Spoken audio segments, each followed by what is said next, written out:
you doing, my friends? Welcome to another episode of Where to Start. Just a little show that we like to do here on the Jovenshire channel, where we take some choice stories from some of the characters and superheroes that you see on TV or on the big screen, and you're like, hey, I like this character, I want to read more of their comics, but I don't know where to start. We got you covered here. Now, just in case if you are new to the channel, here on the Jovenshire channel, we cover all things superheroes, video games, comic books, Magic the Gathering, just all things geeky here in one spot. So if you haven't already, please hit that subscribe button, because if you like this video, I guarantee you're going to like the other videos that we do here. Now, a few times on this channel, I've talked about how I am so excited about Detective Pikachu coming out this weekend, and with Where to Start, I was trying to figure out what episode to do, and it kind of hit me. I was like, so many cartoons that we grew up with, they may not have had their start in comic books, but they have had some amazing comic book runs. So if you want to revisit that nostalgia of all the cartoons you grew up with, get ready, get your footy pajamas, get your bowl of cereal, and let's go over the best comic book stories that are based on Saturday morning cartoons. Now, this first show has actually been around for over 25 years,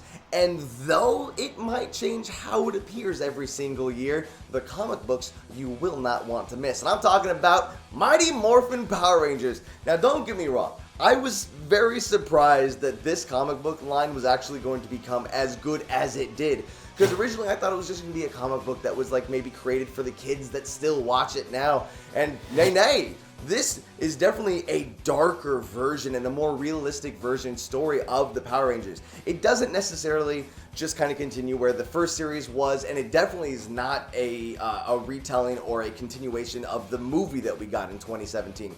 This takes some familiar characters that you've seen before and just puts them on new adventures, and again with that darker, more grittier spin to it. Now, in the first story arc, you actually follow Tommy Oliver as he breaks away from Rita Repulsa and her mind control on him. Yeah, sound a little bit familiar? Well, anyways, the second story arc is where things really get interesting, and we see Lord Draken. Now, if you've only seen or have heard of the first Power Rangers series, you might not know who Lord Draken is. Well, he's actually an alternate reality version of Tommy, who's, you know, like a bad guy. And more so than when Tommy was a bad guy in the beginning. Like, no, this is just like a big baddie. And you don't really see like his impact really start till Mighty Morphin Power Rangers number 4.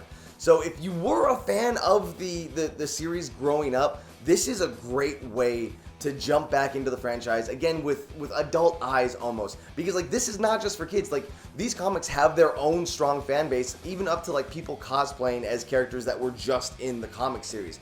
And it did grow from just the familiar faces from the first series to also include other generations of Power Rangers showing up. So this is definitely a must-read, do not miss for any Power Rangers fan.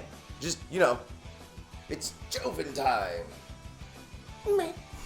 Oh, this next one. Now, there's going to be a lot of trouble when it comes to this next title. And when there's trouble, you call DW. Darkwing Duck! That's right, baby. We're talking about Darkwing Duck. Single-handedly, 100% the greatest superhero of all time. Okay. He might not be the greatest hero of all time, but to some of us and to some of our childhoods, he just might be. Quite honestly, Darkwing Duck was my favorite Saturday morning cartoon.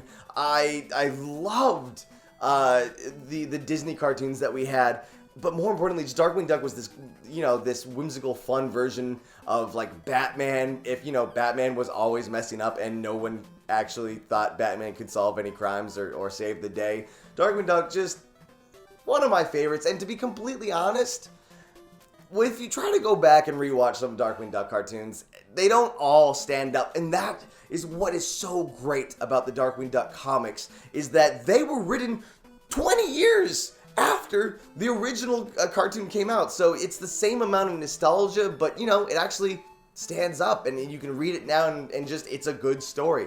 Now, over the years, there have been a lot of different comic book runs for Darkwing Duck. Today, I specifically just want to recommend, in 2016, it's the Joe Books publication of Darkwing Duck, and the reason I want to recommend this is because it's kind of an easy read. There's 8 issues, so you can find it in a trade or individually, and you can read it all in a day if you wanted to, and it takes place with DW going into a super prison, which allegedly you can't escape from, and of course, in true Darkwing Duck fashion, everything goes sideways when you have Megavolt and Negaduck who release all of the inmates. So you get a chance to see all the old villains again from Darkwing Duck in a fun story. So, you know, just...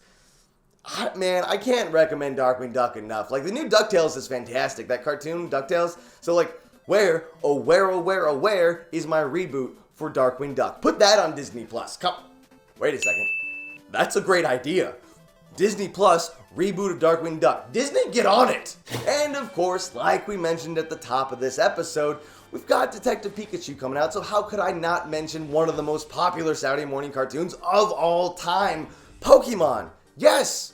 Yes. So, now this might be kind of a different twist on things because we aren't necessarily talking about a comic book, but we are talking about a manga. There you go. So, you know, same, pretty much.